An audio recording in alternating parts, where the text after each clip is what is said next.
left to right. Russell Westbrook. You love the Philadelphia Eagles. Let me get a hell yeah! What's up, everybody? Welcome to Party on Broad. It is Dives, Mr. Crockpot on Twitter. Joining us today is our co-host, Justin. Follow him on Twitter at Justin J. Bradley. What's up, Justin? Nothing much, man. We were talking about this before we started recording, but this Eagles series really got me back to all the emotions I had. I thought I got all of them all out of the way, but they're back. So they're fully back. Ready to talk about it. Therapy session. Yes. So on tap for today, we are going to recap episode 1 of the new show featuring the Philadelphia Eagles, All or Nothing. We're going to kind of just recap the episode, talk about our favorite moments, our main takeaways, go back. This is therapy, man, right? Yep. We need it. Man. There's just so many negative emotions tied to this first episode. Let's get into it. All right, so the first episode begins with clips of the Eagles Super Bowl parade. What was your favorite Super Bowl or Super Bowl parade memory, man? Well, just like the night that they won it, I just loved seeing all the videos on Twitter of all the fans going crazy, like driving the four-wheelers up the steps, and then just people taking light poles, and it was funny. I wish I was there. It just looked like a lot of fun. All right, so I was there, and my buddy and I had train tickets at 5:30 at the Paoli station. I got a message from him on Facebook Messenger around like 2 a.m. like, you awake? So we decided to try and get the 4:30 a.m. train to Paoli. Jeez. We get there at 3 a.m. thinking like we're going to be the first ones in line. We're going to be the first ones on the train. I shit you not. We get to Paoli at 3 a.m. and it is like the line is 4 blocks deep, full of Eagles fans. And mind you, it's probably the coldest day of the year. Yeah, it looked brutal. We're standing there for an hour and a half, just freezing, and the line was so big that we were legit nervous that we weren't going to get a spot on the train because it was that deep. Yeah, So go ahead. Well, I was gonna say, then you see the Chiefs Super Bowl, and they're like hyped up about 700,000 people, but there was over 2 million people there. But yeah, keep going. So we finally get probably the last spot on the train, and mind you, it's like 4:30. And I'm just a zombie. And we get into our seats, and all you hear is the sound of just people opening beers. It was the funniest sound of all time because like a collective, and everyone recognized it and was like, "Yeah, go Birds!" Yeah. Everyone was doing Eagles chants when the train started to move. It was nuts, man. We got into Philly around 5 a.m. We got premier spots right in the front on like the concrete because at 5 a.m. the ground was frozen solid, and I was like, yo, that's gonna be straight mud when it warms up, and it was. But long story short, my favorite memory of the parade was at right when the Eagles were finally arriving at the art museum. At that moment, everyone was so packed together. It was wild, man. If you left your spot, you weren't coming back. It was tight. And one of the girls, there were underage kids everywhere. And I don't even know if it was underage, but everyone was drinking. Everyone was having a great time. And there was a female, like probably like 15 feet over here, and she pukes. And we're on the macadam, and it was on a slant. So what happened was the puke started to roll down the macadam, and everyone started to kind of like push like a mob, like to get away from the rolling puke. It was hilarious. It was just nuts, man. It was just absolutely. Oh my god. That's my little like MA rated Super Bowl parade. just the greatest time. The greatest. Yeah, it looked like a lot of fun. Yeah. All right. So we got the memories of the Super Bowl parade. And then the episode went into Carson Wentz retelling the 2017 season and his injury versus the LA Rams, man.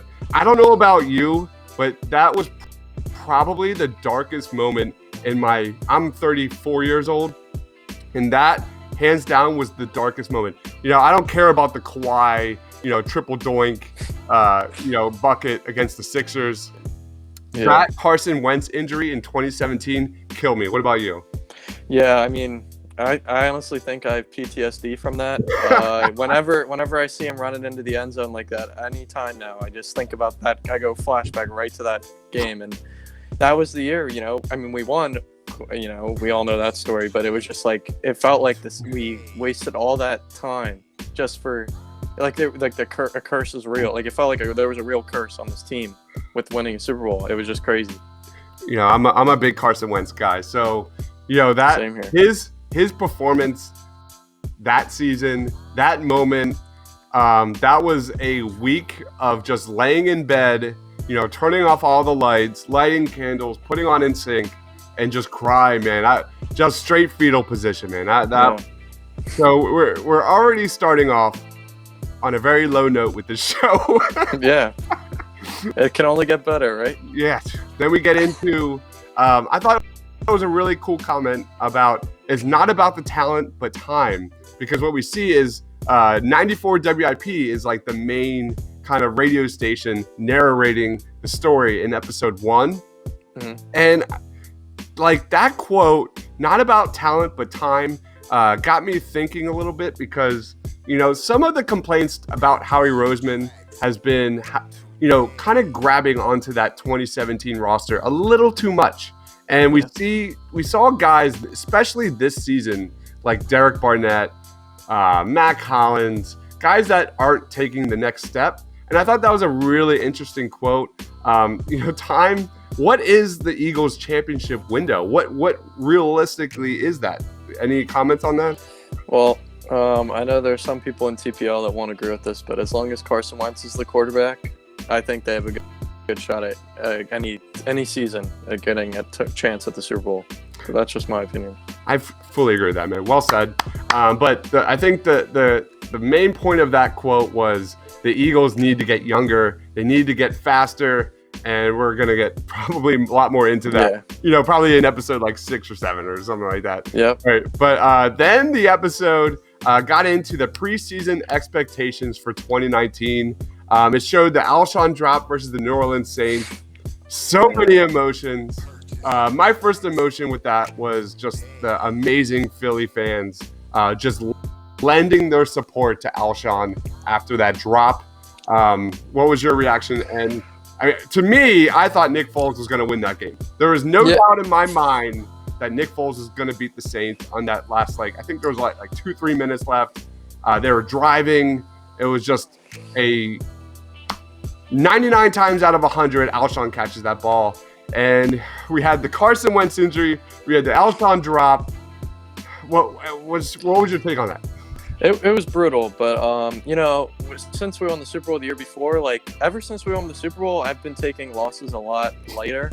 I mean, I'm just kind of grateful that we won a Super Bowl now. I literally said those shirts that say I just need one before I die, the Super Bowl shirts, that was how I was feeling, and now they finally won one.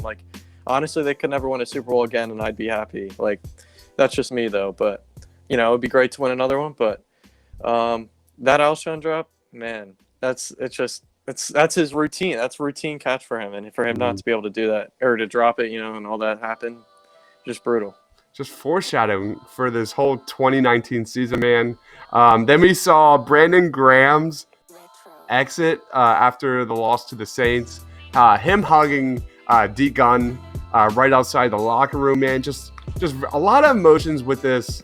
And I love you saw Brandon Graham's daughter reciting the Eagles chant. Yeah. I have a 6-month-old girl, and I can't wait to teach her that Eagles fight song. That will be literally one of the first things, that she knows how to do. She's 6 months, so she got to see a lot of Eagles games already. But that was really sweet. I think she was saying how Brandon Graham got the new contract with the Eagles. Yeah. That was really special. And we also saw Deshaun Jackson's daughter, I think. And so I love how they were, involving family in this episode 1. Yep. That was pretty cool, right? Yeah, it's more than a game. Yeah, I fully agree with that. Oh my gosh, Philly sports fans know that more than anything. This is definitely football is so much more than just a game. It's a community, man, right? This is how we socialize. It's a family. Absolutely. So we get into Super Bowl aspirations in 2019, especially 94 WIP, calling them the deepest roster in 2019. I never agree with anything that comes out of 94 WIP. I agree with that. And I quickly go back to how wrong I was about this Eagles team, man. For me, I was on board, Super Bowl or bust. This is the most offensively talented team in the NFL. Defense, there were question marks, especially on the defensive line. I questioned that. But man, like, it's just crazy to go back to that, right? Yeah. It was brutal, man. I remember, like, they talk about it here with the DNA boys, with Deshaun, Nelson, and Alshon. I was on that boat. Honestly, though, with the injuries, though, like, it's honestly sad because we'll never see their full potential, most likely with all these roster changes that are going to happen this offseason. But it's like a what-if scenario, you know? What if everybody stayed healthy, at least for the majority of the season? Like, I don't know. It's something we'll never get answered. Yeah. So the funny thing about this was I had just watched this, and about an hour before this, I had gotten done with my Sixers top plays of the week video, which was me collecting all the best plays of the Sixers from the Raptors game, the Celtics game, the Bucks game, the Hawks game. It was just dreadful Sixers basketball. So I'm already depressed, and it took 18 minutes of the show to finally actually get into the 2019 season. So I'm just watching the show like kill me now, man. It was just absolutely depressing. I was getting angry. I was getting legit angry at, all these emotions started to come out. And then we got into the Redskins game and Carson Wentz and Deshaun Jackson connecting for 2 touchdowns. That was just such an emotional high. I remember just like beating my chest, with Deshaun Jackson catching those TD passes. And did it start out well? I think I saw it was like 17-0 at the start of the second quarter. The Eagles were down. The Eagles got beat. The Eagles defense got beat by the big play, which was a major trend, especially at the start of the season. What was your reaction to the first game of the Eagles, man? Well, I mean, just from the series standpoint, like every game that they've shown so far, like I've acted like, I still know what's going on, but I'm still like yelling at the TV. Like even though the game already happened, like I just get mad or what I'm yelling like happy, whatever. But I know they went down 17-0, and it was just like wow. And that whole preseason, hardly anybody played, and they were like, oh, it's probably like we all kind of figured they'd start off slow because the whole team didn't really play together. So it took like the first half to kind of get some things going, and then obviously in the second half things kind of changed. I have 2 words for you. It's Andrew Sendejo, and those are 2 words that I wish I could never hear again. And watching him miss that tackle to give up like that huge play, like on the first drive versus the Redskins, man, I'm done with that, man. I was ready to move on. This show brought it back. I'm angry. I don't like it. So I thought it was really interesting in that first game that Deshaun Jackson and Alshon Jeffrey accounted for all 4 of the Eagles' touchdowns that game. Crazy considering how the rest of the season went. You would hope that would be like foreshadowing, like, it's a sign of things to come. I think that's what this episode 1 tried to accomplish, was like, this is the sign of things to come. It's Carson Wentz on his way to an MVP season, led by Alshon and Deshaun, and I don't even want to talk about Nelson. Yeah. But it's just crazy, man. Just crazy. That was my vibe. My vibe was it's setting them up, and man, it just didn't go that way, right? Yeah. It was once again. It was brutal. Another game that was brutal. All right, so we got into then the show moved into getting ready for week 2 versus the Atlanta Falcons, and we brought up the DNA boys, and I was like, that was my first time. I texted my boy, who's a diehard Eagles fan, and he was like, I never heard of DNA boys. That is Deshaun, Nelson, and Alshon. Did you hear about the DNA boys? Yeah, I heard about it, but I mean, I was just waiting because I didn't want to get overhyped about it and then get merchandise for it, and then it just flopped. So I'm happy I didn't actually, but I heard a little bit about it. It was cool. It was cool seeing the two veterans take Nelson under their wing like that and make them a group.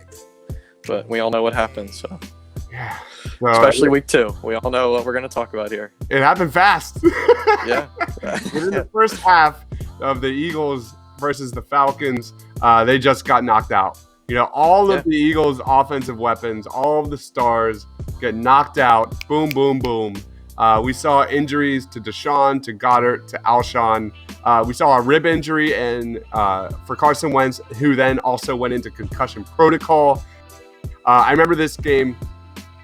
I was so angry during this game. I remember I went from sad to angry to just laughing at the TV.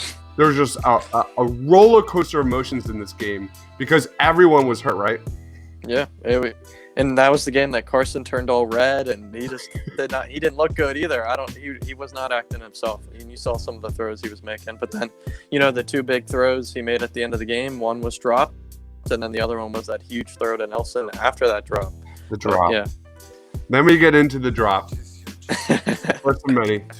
Was Nelson Aguilar dropping that ball, that beautifully placed ball by Carson Wentz down the sideline. That was a sure touchdown that would have given the Eagles the lead late in the fourth quarter. Man, what was your reaction to that? I mean, was I surprised? No. It was Nelson. I saw it.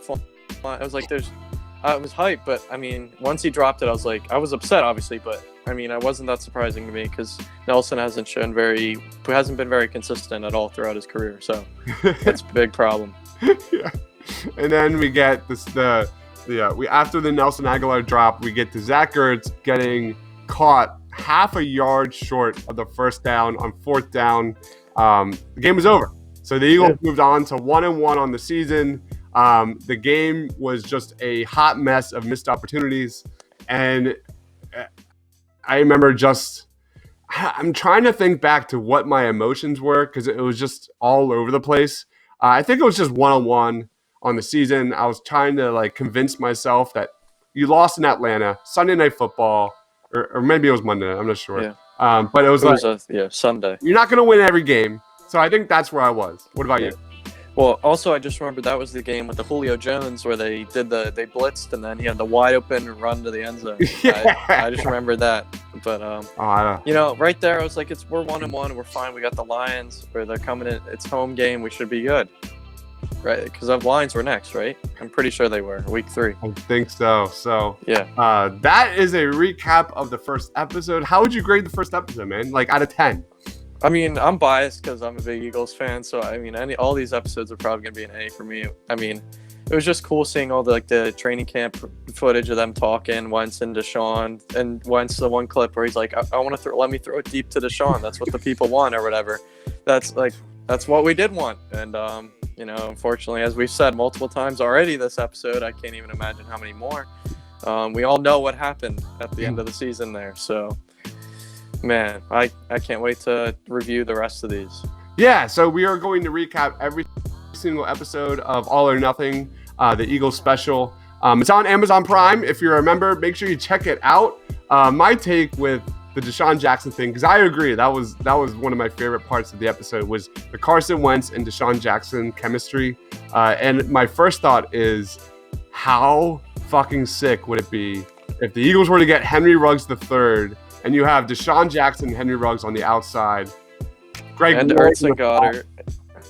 And don't forget JJ Arcega-Whiteside. Come on. Who? Arcega-Whiteside. Come on, man. Yeah, that would just be so. Could you imagine Henry Ruggs being mentored by Deshaun Jackson on the edge? Oh my gosh. So great. And then they could, like we've talked about, this isn't really about this episode, but I think they should double dip at wide receiver in the draft. Unless they get Robbie Anderson or someone in free agency, but if they don't, they gotta get 2 wide receivers. I don't care. They just have to. They have 10 picks. They need to do it. I fully agree. I thought it was really funny that the first episode of All or Nothing is a wide receiver heavy episode. And it was probably the worst performance of all the positions on the Eagles. It just gets worse and worse from there. Any last comments, final thoughts before we wrap it up, man? No, man. We got the Sixers game tonight. I was hoping to see the 2 new trade acquisitions that we got, but unfortunately, I guess they're taking horse and buggy from California to Pennsylvania. So it's taking them forever to get to Philly tonight. So, or the past whole weekend. So Yeah, well, I guess we'll see them Tuesday. I guess so. Make sure you check out Justin on Twitter at Justin J. Bradley. I'm Dives, Mr. Crockpot on Twitter.